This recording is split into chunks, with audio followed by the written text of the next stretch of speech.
BJD ଭଗାଓ Congress Lao ଏଭଳି ଏକ ନଜିର କାର୍ଯ୍ୟକ୍ରମ ଦେଖିବାକୁ ମିଳିଥିଲା ଭଦ୍ରକ ପୌରପାଳିକା 23 ନମ୍ବର ୱାର୍ଡରେ। ଯୁବନେତା ତଥା ପୂର୍ବତନ କାଉନ୍ସିଲର शेख ମଇରୁଦ୍ଦିନ ଓରଫ କଲାମ କଂଗ୍ରେସର ଲୋକପ୍ରିୟ ପ୍ରାର୍ଥୀ ଅସିତ ପଟ୍ଟନାୟକ ପ୍ରାର୍ଥୀତ୍ୱକୁ ସମର୍ଥନ କରି ପୁଣି ଥରେ କଂଗ୍ରେସ ସାମିଲ ହୋଇଛନ୍ତି, ଯାହାଦ୍ୱାରା କଂଗ୍ରେସ ଦଳର ବେଶ୍ ଦବଦବା ଦେଖିବାକୁ ମିଳିଛି। ଅନ୍ୟପଟେ ଭଦ୍ରକ ବିଧାନସଭା କ୍ଷେତ୍ରରେ भद्रक पौरांचल असित समर्थन शीर्ष में पहुंची बेले भद्रक विधानसभा आसन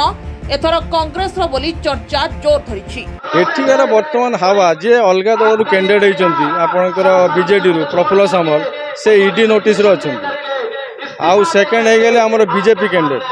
जो चंदुबाबू छिड़ा सी तो जानी आप बेपार कौन मद बेपार बर्तमान जो बुलू बाबू जुगड़ बाबू को पुओ जी भद्रक बहुत किसी वोमेन्स कॉलेज साड़ंदी कॉलेज आपणकर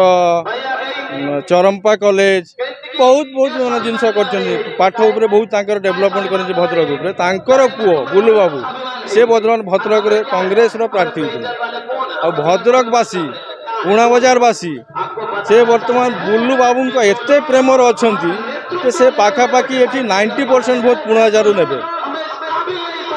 बर्तमान भद्रक रे चेंज दरकार 25 वर्ष हो गला जो बीजेडी सरकार एठी जो दुर्नीति चलैछि ताकू समाप्त करने बर्तमान आमर गोटे लड़ुआ पुओ बुलू बाबू से बर्तमान भद्रक रे कांग्रेस रु छिड़ाई माने बहुत मात्रा विपुल मात्रा भोट दे जीते।